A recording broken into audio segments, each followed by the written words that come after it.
திருவண்ணாமலையில் 17 வயது சிறுமியை கர்ப்பமாக்கி 7 மாத சிசுவை எரித்துக் கொன்ற இளைஞரை போலீசார் அதிரடியாக கைது செய்துள்ளனர். சிறுமிக்கு கருக்கலைப்பு செய்த போலி மருத்துவர் உட்பட மேலும் 4 பேர் கூண்டோடு சிக்கியுள்ளனர். பதைபதைக்க வைத்த சம்பவத்தில் நடந்தது என்ன?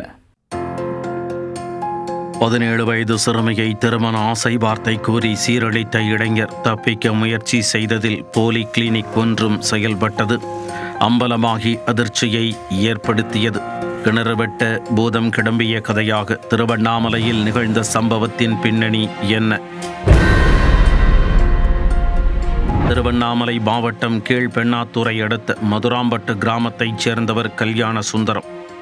24 வயதான இவர் அதே கிராமத்தைச் சேர்ந்த 17 வயது சிறுமியை கடந்த 5 ஆண்டுகளாக காதலித்து வந்ததாக கூறப்படுகிறது. அப்போது திருமண ஆசை வார்த்தை கூறி சிறுமியை கர்ப்பமாக்கி உள்ளார். 7 மாத கர்ப்பமாக இருந்த சிறுமியிடம் கருவை கரைத்தால் உடனே திருமணம் செய்து கொள்ளலாம் என நயவஞ்சகமாக கூறியுள்ளார். இதையடுத்து கள்ளக்குறிச்சி மாவட்டம் தேவபாண்டலம் கிராமத்தில் உள்ள சாய் சிவா என்ற கிளினிக்கில் கருக்கலைப்பு செய்ய ஏற்பாடு செய்யப்பட்டுள்ளது.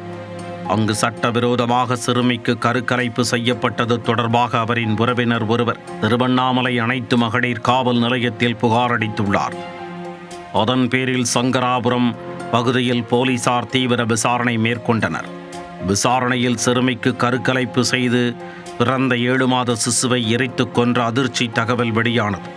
இது தொடர்பாக சிறுமியை ஏமாற்றி கர்ப்பமாக்கி சிசுவை எரித்து கொன்ற வழக்கில் கல்யாண சுந்தரத்தை போலீசார் கைது செய்தனர். தேவபாண்டலம் சுடுகாட்டில் சிசுவை எரித்து கொன்ற இடத்தில் திருவண்ணாமலை மாவட்ட தடயவியல் நிபுணர்கள் தடயங்களை சேகரித்தனர். இதனிடையே கள்ளக்குறிச்சி மாவட்டத்தில் சிறுமிக்கு கருக்கலைப்பு செய்த சாய் சிவா கிளினிக்கில் போலீசார் சோதனை நடத்தி விசாரணையை தீவிரப்படுத்தி உள்ளனர். அதில் கிளினிக்கை நடத்திய சிவா ஆனந்த் போலி மருத்துவர் என்பது அம்பலமாகியுள்ளது. இந்த கிளினிக்கில் தொடர்ந்து சட்டவிரோதமாக கருக்கலைப்பு செய்து வந்ததும் விசாரணையில் கண்டுபிடிக்கப்பட்டுள்ளது. அதையடுத்து போலி மருத்துவர் சிவா ஆனந்த், செவிலியர் மற்றும் 2 மருத்துவ உதவியாளர்கள் என 4 பேரை போலீசார் கைது செய்துள்ளனர். அவர்களிடம் தொடர்ந்து போலீசார் விசாரணை மேற்கொண்டு வருகின்றனர். மேலும் திருமண ஆசை வார்த்தை கூறி சிறுமியை கர்ப்பமாக்கிய கல்யாண சுந்தரத்தை திருவண்ணாமலை மகளிர் காவல் நிலைய போலீசார் கைது செய்து விசாரணை மேற்கொண்டனர். பின்னர் அவர் மீது போக்சோ சட்டத்தில் வழக்கு பதிவு செய்து வேலூர் சிறையில் அடைத்தனர். திருமணம் செய்து கொள்வதாக ஆசை வார்த்தை கூறி 17 வயது சிறுமியை கர்ப்பமாக்கி குழந்தையை எரித்து கொன்ற சம்பவம் திருவண்ணாமலையில் பெரும் பரபரப்பை ஏற்படுத்தியுள்ளது.